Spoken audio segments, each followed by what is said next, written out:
You know about that time? Oh my goodness! The Maine show!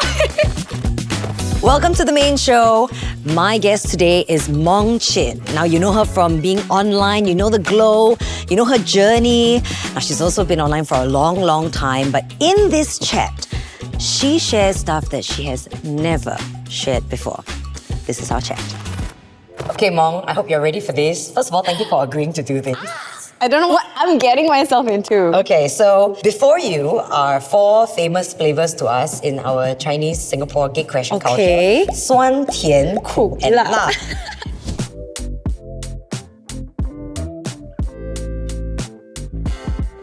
Thank you for choosing to be here, for having a chat with us, and Thank you for having me. We'll have it known that she said in our call earlier that I can ask anything. But then, when you edit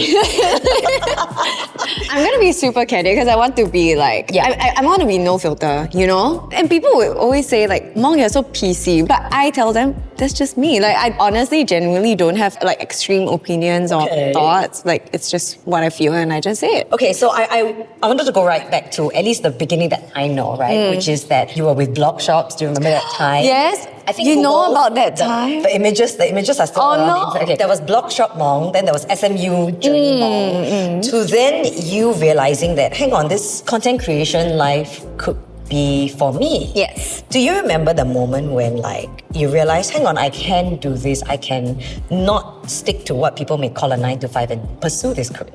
I was very, very, very blessed and privileged to have had 4 years in uni to really like give this a go. Because 4 years is a long time. So do you feel you were doing trial and error? I was doing trial and error, but at the same time, the entire industry was also just starting. There wasn't exactly a time where I'm like, oh yeah, I can do this, but I just realized that I was so looking forward to doing my content creation stuff compared to studying. Yeah. And like I Stay thought, in school, friends. no. I'm not saying like you should quit school or whatever, but I'm saying like, you know, that was my passion and how I realized that actually it's possible to make money off of passion, and if I get really good at this, if I put my heart into this, this might make me really happy waking up every day to go to work. And I mean, I did 2 internships during my time in SMU as well. Yes. And then why I decided to go full-time was because I pretty much needed to make a decision, right? Am I gonna get converted at my internship place or am I going to just give this a shot? Well, you just go at it. Wait, is this like plain chips? Of course not. This is salt and vinegar. I'm not giving it a dipping. Because this is Swan. This is a game. Wait, it's very nice though. Not too much. Lady, you're supposed to dip the whole thing in there to enjoy. Okay. This is very enjoyable for you, no? It's very enjoyable for me. That was not how this was planned out. It's so sour. Yeah, it is sour. Yeah, Swan. So, do you remember your first paid campaign? The first big one? Maybe not a paid campaign, but the first time I got invited to an event. It was, I don't know if anybody knows this brand called Carlo Reno. And like to get invited, right? I remember I needed to write a whole blog post in return of the attending the event. Like not appearance, but just attending the event. I had to write a whole blog post and I got nothing out of it. Not a single bag, nothing. It was just... No, because back then was like, you just go. Yeah, but I was so happy. I was like, oh my goodness. Yeah, right. Yeah, I remember I was so excited, you know, and then it just kind of went from there. And then when did you ever think of going back to the corporate world or Yeah, of course. Really? Yes. I mean, like... What would you do? But like, what was in the pipeline for you? I mean, I'll go back to the place that I interned at law. Not saying that they would accept me or whatever, but like, you know, I was still really close to my ex-colleagues. Until today, we are still close. Right. If tomorrow social media just like collapsed entirely, have you thought about what you would do? As of now, because like right now, me today, I would focus on my brand. I would focus on my brand. That letter and that whole thing. Like, I feel like now the brand is at a place where it's like still at a very passion-packed project kind of stage. If I had more time, more energy, I would definitely try to grow it bigger. But that is in the pipeline, you know, like because obviously with content creation, I've been in this for 13 years. Yeah. You know, it's been a long time, long time. How do you feel it's changed? A lot. Last time was just like, stick a few pictures. Wow, it's a lot. I mean, let's just say like, I come from an era where you show perfect shots and perfect life online. I remember that. You know, like I'm talking about like grids that were color coded. Right? Like I can't post this tomorrow because yesterday my feed was white. You know, like I need to keep to this feed. December, I'm changing to yellow, you know? So every single outfit needs to be yellow, things like that. It's very planned. But now it's all about messy. Yeah, messy. Like people want yapping videos. Yes. Yeah, people want like the ugly things, you know? So yeah, so Do people really want too ugly though? no, yeah, they want. No, I mean raw. I don't mean not like too ugly. I don't mean ugly, but I mean like raw and real, relatable. Because I think we overdid the perfect thing. Yes. But even when you get out of bed, you're not really getting out of bed. You went to put the camera there. I do believe that a lot of creators really do. They really do, like, they pick up their phones. Yeah. I mean, I do that. Right. Like, when I do my get ready with me and whatever. I look so horrible. It's okay, that's the whole point. Even with your, like, bloated face. Yes. You will? Yes, you just keep it like 0.5 seconds.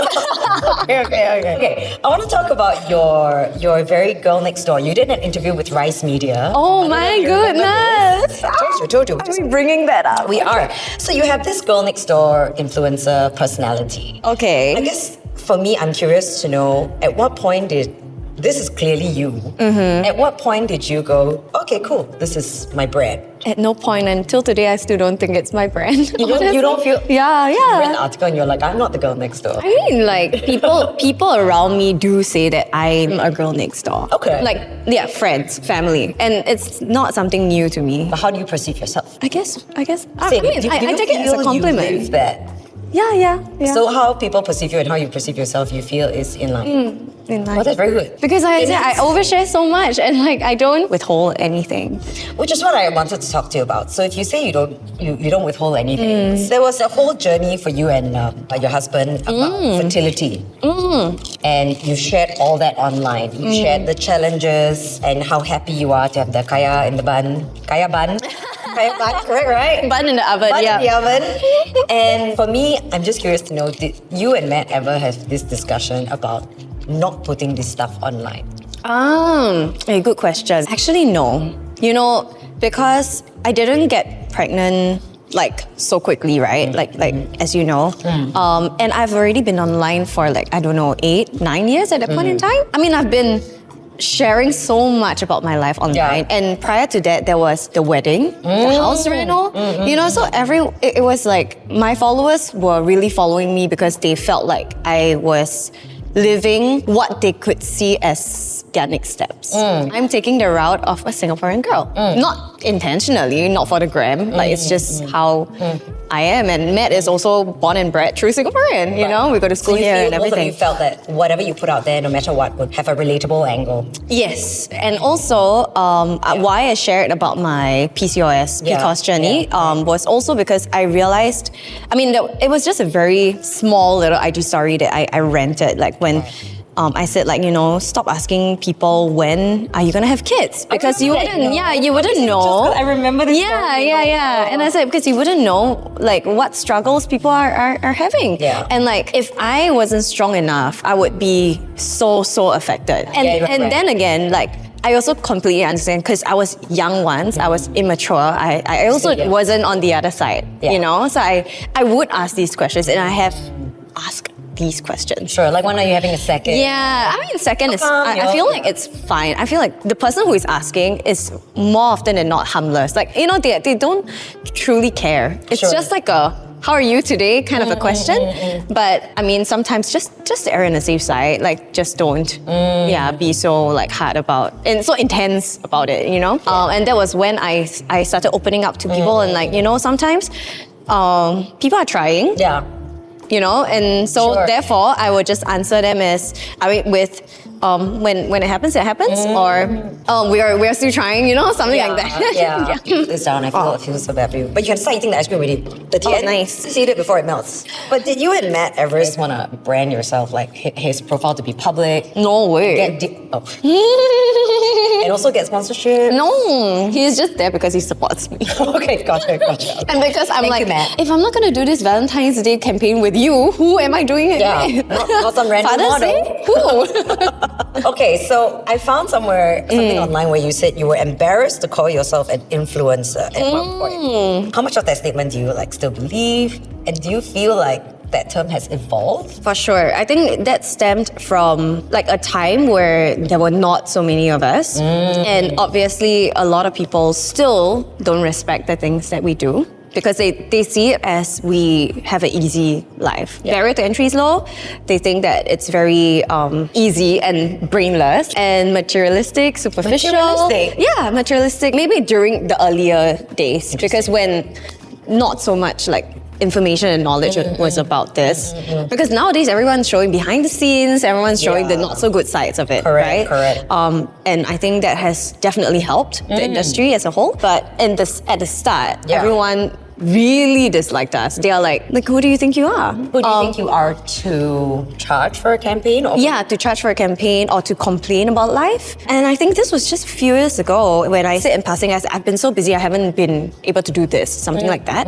And somebody commented and said, I don't see whatever you're doing as busy. All I see you doing is lying down, getting facials, dolling up, attending pretentious events, and posting silly videos. This was like a public comment? It's a public comment. I think I can't remember. Wow. But yeah, and this was just. It's I feel like sometimes people forget that. Yes, there's an online personality, but people have feelings too. Yeah. They're real people. But I think that's also kind of reflective of what a certain fraction of people think of the influencer industry. I mean, it became a point where people said influencers. I mean, yeah. I'm sorry, but that is actually our group chat name. You just embrace it all. Sorry, which group chat is this? The influencer group chat. The influencer group chat. Okay. It used to be called influencers, and then now we changed it to this name called Best Blogosphere Gal Pals.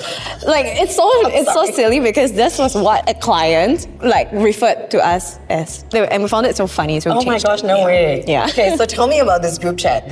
Who's in this chat, if you may? It's Xia Sophie Willow, Ina Go, Xing Ling. Yes. Me. So in this group chat, I know that there was a moment in time. I remember seeing all of you guys hanging out all the time. But I want to say that of late, I haven't seen as much online. And so I was like, oh my gosh, are they still friends? And did anything happen? Was there a bit of friction? You're not the only one. Really? Yeah, I get that a lot. Because unfortunately online, it's what you see is what you get. So correct, if I don't see it, I don't know what to say. I mean, we're still very good friends. Still friends? Yes, we are. It's just that a lot of us are doing different things now. The influencer industry has definitely grown so much. And I mean, there are so many new players, younger players, there are new platforms and everything. Basically different language creators now. So it's really I would say tenfold, bigger or even more. But people invite you. They think about groups, right? Which I'm not part of any group. And do you feel that's been good in a sense? Because all of you get invited together for your gals, the blogosphere gals. So that helps with clout association. But has there been somebody like Sasha is very opinionated. And when she is opinionated about something, do people maybe assume you have a similar opinion? Surely. Do people assume? During the very, very hot and intense period where she was under fire for, I think that was shortly during COVID or maybe shortly after COVID, I think. Okay. But most of the time, I feel because I am so bland online. Say that about yourself. I mean, I actually mean it. I don't know what else to say, but how to describe my personality online.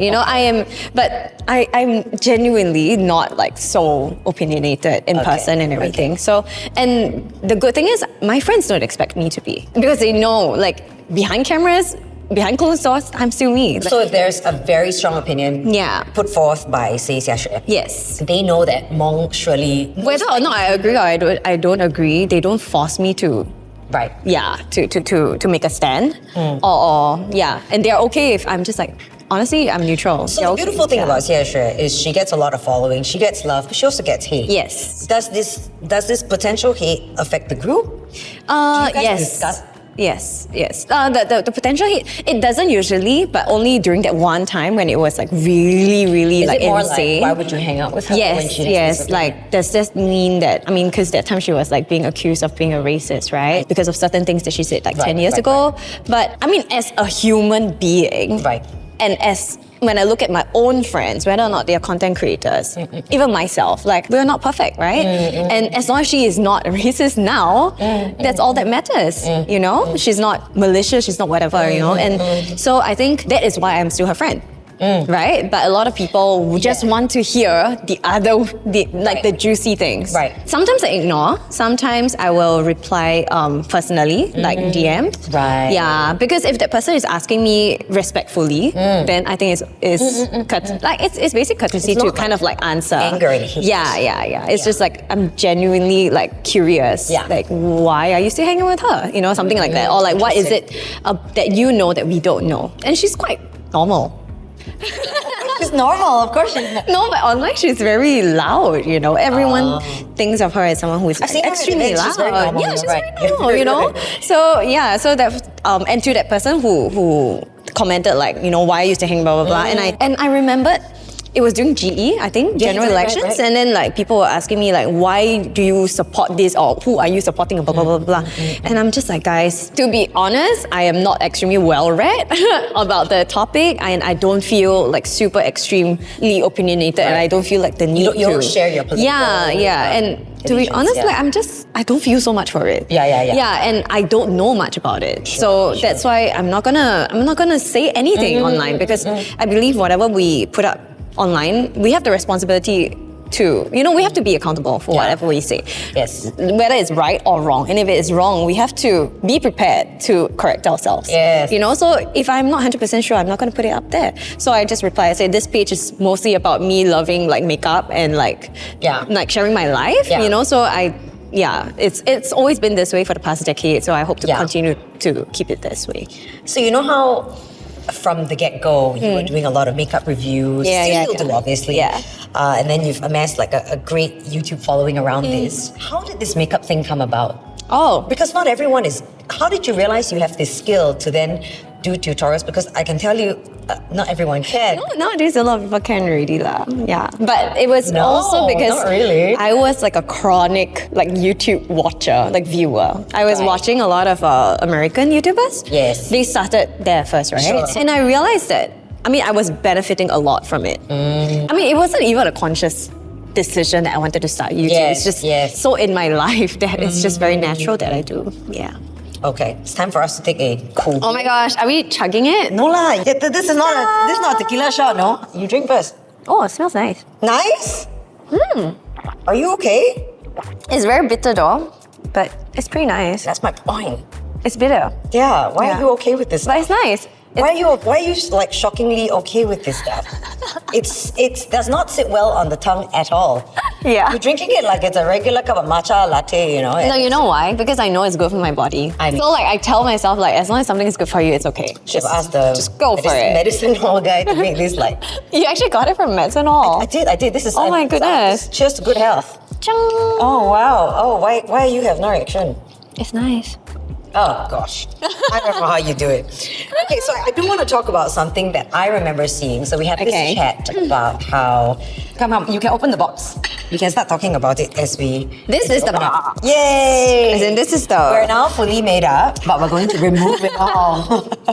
Talk to me about your brand before I ask you your next question. Oh, okay. So this is that letter M.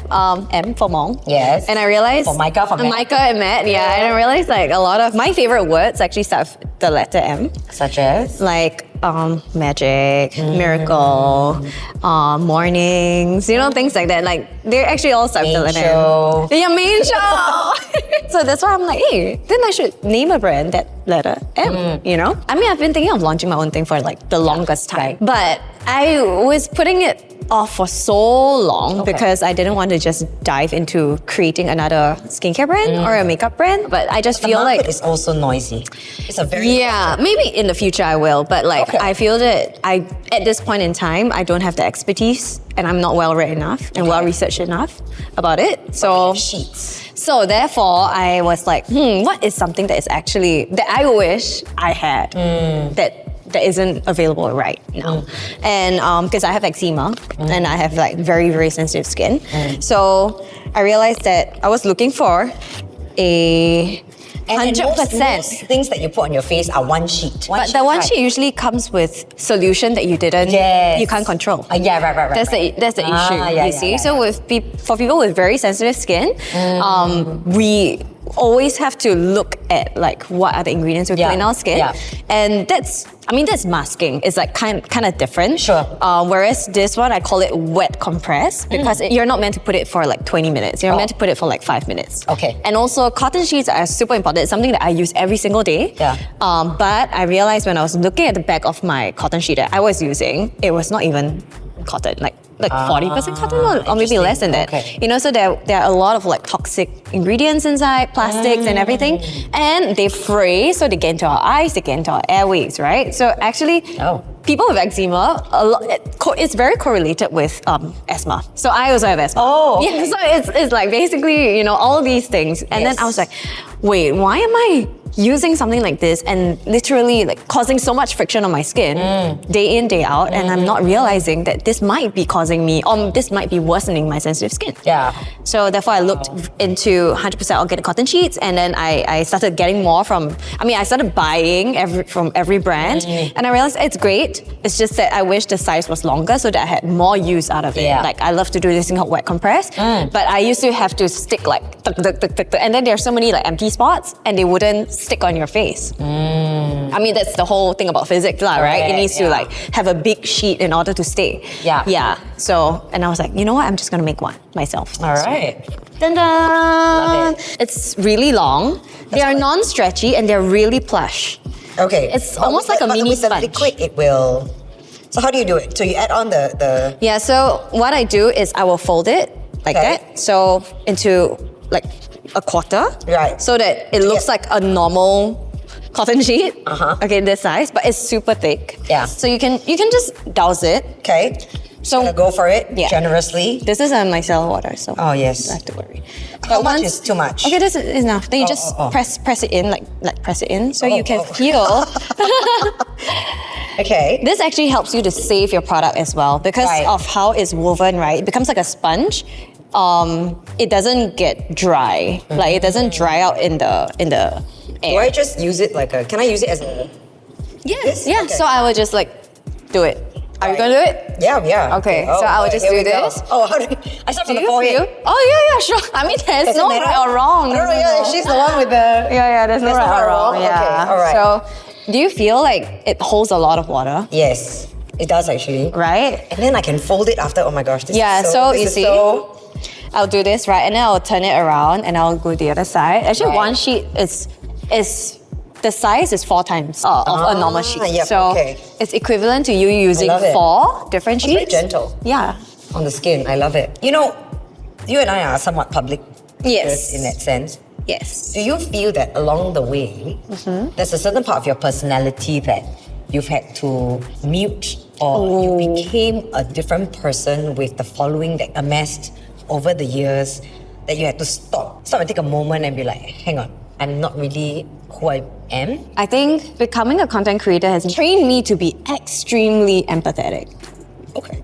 Because I have to think from every angle just to see how... will I offend? Yeah, will I offend this person? Will I offend this person? Will I offend this person? Right. Because anything that you put out there, definitely there is always a losing party. If you do a bad product or restaurant review, yes, the brand suffers. Yes, and the livelihoods of the chefs, the servers, and things like that. While still, I mean, obviously balancing the authenticity of the whole post, right? Exactly, I mean, that is the main point. Yeah. You know, that cannot be compromised because like that is what people are following you for, right? But people pay for, because restaurants, and I think this is a known fact, right? Creators get paid for reviews. How much of that do you balance? Because if it's not good, I would just not even. If the product, if I really had a very bad experience, for example, I would really, on many occasions, actually say like, hey, actually, you know, I didn't really feel like it was a good experience for me. Yeah. Is it okay if I just don't post, and then it's okay, you don't have to pay me at all? You don't have to upload it. Yes, I've done that. And they are receptive. Of course, because they would rather me not post a bad review. I mean, now that I'm a brand owner, right? Yeah. I appreciate feedback. And I appreciated that people do it behind closed doors because it also shows that you are giving me the chance to rectify and be better without having to be subjected to basically customer recovery, PR recovery, and things like that. Today, you still have a very beautiful feed. You still have a very consistent feed. Okay, is it? Yeah. No? I think so. It's still very well, do you feel... Not my intention. Not your intention. Do you feel that there's a cost at creating this beautiful feed? Of course. The cost... There's an emotional cost. I'm sure. I mean, I can't speak for everybody, Sure. but there's privacy, like the people that you choose to associate yourself with, like down the line, there will be consequences or I wouldn't even say consequences, but like I say, you have to be accountable for everything. Yeah. Essentially. Yeah. And people will hold you accountable. And, Yes. and the internet doesn't forget. We are going to go for the 辣 now. And 我知道你很会吃辣, so please have yourself a cracker? cracker. Wow, And very go- bougie leh. I even have cheese for you. Wait, is this Lao Gan Ma? No, it's not. It's KCT, What's but that? better. Try it. Just take that little bit. Oh, it's Wait. spicy. But it will hit you. Oh my goodness, it's spicy. Okay, great, because we're getting to the spicy questions. Okay, oh. And I have more where that came from. We have a Okay. little type of cake. Of course, I will join you in this thing. Must be generous lah, girl. Must like that, Wow. Okay, please show camera how delicious and generous. She's out to kill Okay, me. so we haven't spoken about your mom era. Which actually, I mean, so we spoke earlier about the, wow, it's hot. Yeah. You're like, people are wondering why we're breathing so hard. Yeah. I'm like, So being a mom is something that you share a lot about online, right? Have there been moments where like, and because you're chronically online, Yep. have there been moments, like really sweet moments with Micah that you want to reach for the camera, but then you know what, I want to enjoy this. of course, all the time. Actually, people might think that I'm always filming. Actually, no, I'm not. But when you see milestones, you see your kid dancing, singing, you're gonna bring out the It's phone. just that he sings and dances like all the time. So Right. it's just part of your daily. Actually, he's a very comical kid. I know. Yeah, he's a very That's so comical good. kid. Hey, So- did you get that from you or Matt? Actually, Who's the funnier one? I feel that it's me. It's a bit of me, but Okay. that me was lost like long ago. Yeah, like no, wait. when I was like in secondary school, maybe when I was younger, I was like super like not super like energetic like him, but Okay. I would always be like busting out into songs And then? being weird, being comical. But I guess like when you Then why start to don't we see- mature, why don't we see that part no, when of you start to you? mature, you just don't. And it's not that I'm suppressing it. I just don't. Do you let that personality out when you're like singing With him, karaoke? yes, now. Yeah. And he reminded me of it, Right? Yeah. Actually, I feel like when you have children, you become very kid-like. Yes. And I love it. Yes, I love don't it care to too. behave like a Yes. 5-year-old. In a mall, I will sing. Yes. I don't care. And I surprised myself with how creative I actually am. Wow. Because he is a no screen time kid. I want to talk about that. I want to talk about it. Zero. Nowadays, like I give a bit more like educational Sure. thing where he maybe like a game where he needs to follow the instructions before he can go to the next step. Okay. So he is forced to listen. Yeah, but other than that, I play songs like through YouTube, but I will flip the phone down. And he has no desire to take the phone. he knows he can't. He has a lot of desire, but He knows he can't. He knows he can't. What is the consequence if he There's no takes consequence. He just can't reach for it. So he's Wow. okay, you just listen. How about we listen? So I try to like divert and distract. But there's Yeah. a lot of work Oh. on your end, Oh. I mean, I gotta admit, sometimes giving screen time is giving me some breathing space. I feel like parents need to be forgiven for a little bit. Of course, And I no, think- really, and I feel cannot it's judge. To quantify is little bit. Because sometimes parents do need to talk to each other. Couples need to talk to each Yes, other. I can't talk. Yeah. The only time I could talk to Matt when we were traveling in Osaka, Yeah. it was just the three of us, was when he's asleep. And I would be so exhausted by then because I would be trying to make Yes. him sleep and then, Yes. it- I do empathize when I see families out there having meals and they give the screen time. I empathize when they are chatting. Yes. Yeah. And especially with friends and Yes. with like family that you only see once every 2 weeks or Sure, yeah, that yeah. I completely like Yeah. I really- guys don't Yeah. judge, okay? Because really it's not easy. And somehow I only have one kid. If I had more than three? it's impossible. Yeah. Okay, I do want to talk about judgment. So I almost forgot I had this question for you. we gave birth around about the same time, and I remember ish 6 months apart. And I remember after that, you got quite a bit of grief for your postpartum.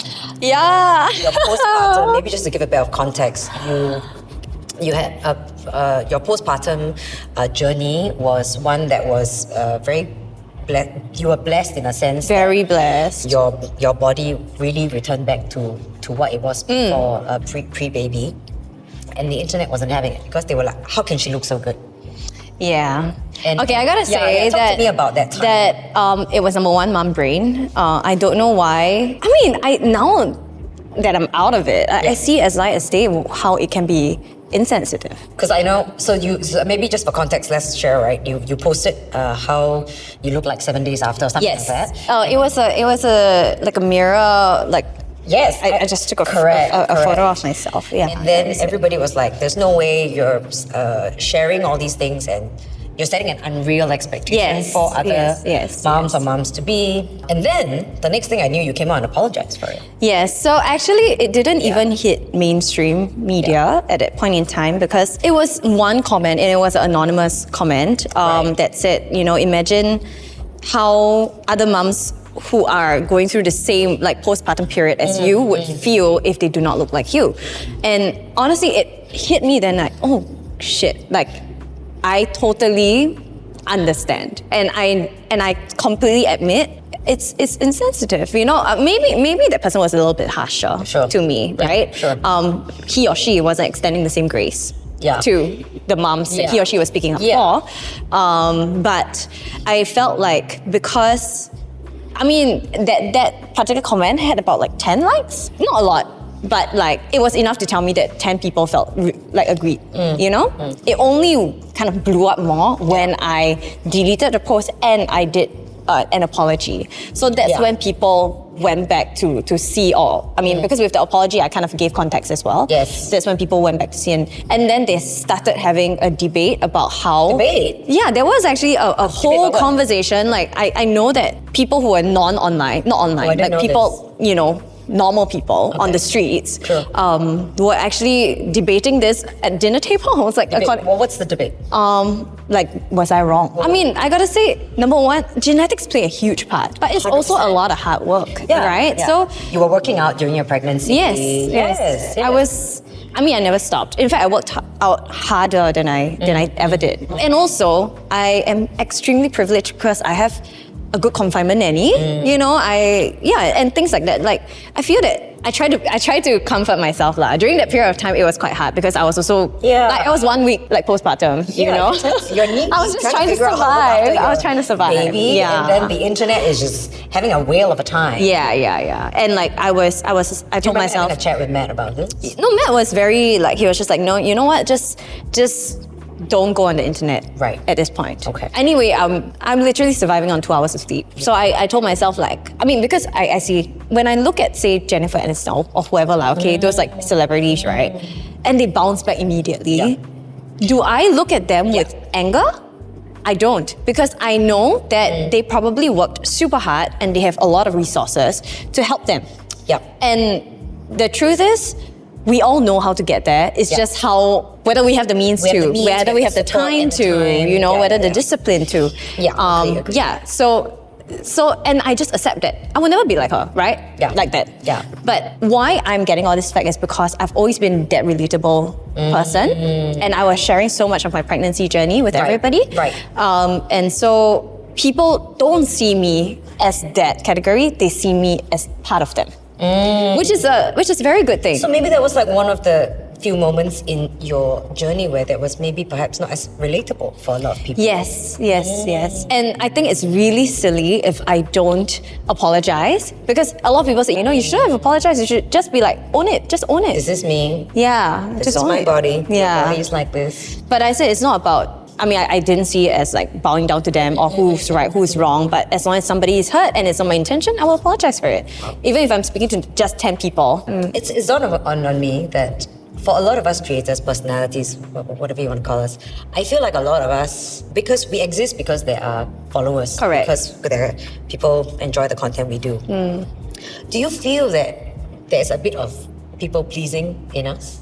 I am a people pleaser through and through. From childhood, whether or not because I'm a content creator. But I definitely believe that, I mean, no matter how successful you are, you have to be grateful and be appreciative of the people who were there for you, you know? Until, I mean, you are literally nobody if they don't support you. But sometimes being a people pleaser can have its... Of course, it's not good lah. I feel like it's not good. I wish Are you working on it? I am working on it. Yeah. So you're learning to say no? Yes, I'm being a lot more selective with my time and like the people that I hang out with, I give my energy to. I choose not to get affected by a lot of things. In fact, I rarely get affected by anything. So before we wrap, I just a couple more last ones. What trend that exists on the internet do you wish could die forever? What? Cannot leh. There's no I mean, trend. maybe those like very dangerous ones or. Dangerous ones. Oh. I mean, in the US they do all these very dangerous things, right? Yeah. Like jump from building to building. Yes, I was just about to say like those daredevil or parkour No. things. Yeah. But it's an athletic thing. Okay, not on top of skyscrapers. If you can do it, then train for it. Yeah, But no, if you're doing it as not part on top of of skyscrapers. If you're doing it as a trend, I think. Yeah, no. Yes. I mean, you can do it in like playgrounds or like maybe a parkour park. Sure, I'm sure there are parks. Yeah. You know, but like don't jump like from Yes. skyscrapers to skyscrapers. It's so scary. Yes. Very scared. Yeah. Who in our industry would you never ever want to get into a fight with? Huh? A fight? I mean, not physical fight, like in a debate, because it's going to be a real tough time. Xia lor. Sadly, she's my good friend. But she knows that like She knows that if you guys ever get in a fight, she'll win. duh. I don't know. I think it takes like a lot, and you need to have so much knowledge about the topic that you're trying to argue about, and she can. She has. Yeah, right. So the energy, you'd be like, okay, you win lah. yeah. No, yeah, really. I would just be like, I mean, let's agree to disagree. So I always just So peaceful. let's agree to peaceful. disagree. Okay, what is this era of your life now? What are you hoping to look forward to? What would you title this era of your life? Wow, very hard to give it a title. I feel like I'm still me, but I am like the Mongabong 2.0. Okay. Enjoying my 30s, a lot calmer. A lot more. I mean my mom era. Yeah. That's like the number one. But like I am trying to juggle motherhood with not losing myself. It's a lot of work though. Yeah. I felt a lot, especially after that incident. You know, where the body image thing. I started being so afraid of like speaking to the camera. Because I didn't want to say the wrong things, but if I were to type it out, I would have so much more time to rethink. So I actually stopped talking directly to the camera. And you were asking me like, actually nowadays you're not so active on YouTube anymore. It's also, I feel like it's not something that happened overnight. It happened gradually. I realized that I didn't really like to speak to the camera anymore. So actually coming on this show, I was about to say, you've been on this camera. no, yeah. So coming on this show is you giving me a chance to step out of it again and be like, You did great. I love talking to the camera. Yeah. I mean, you're a great host. Well, thank you for coming on.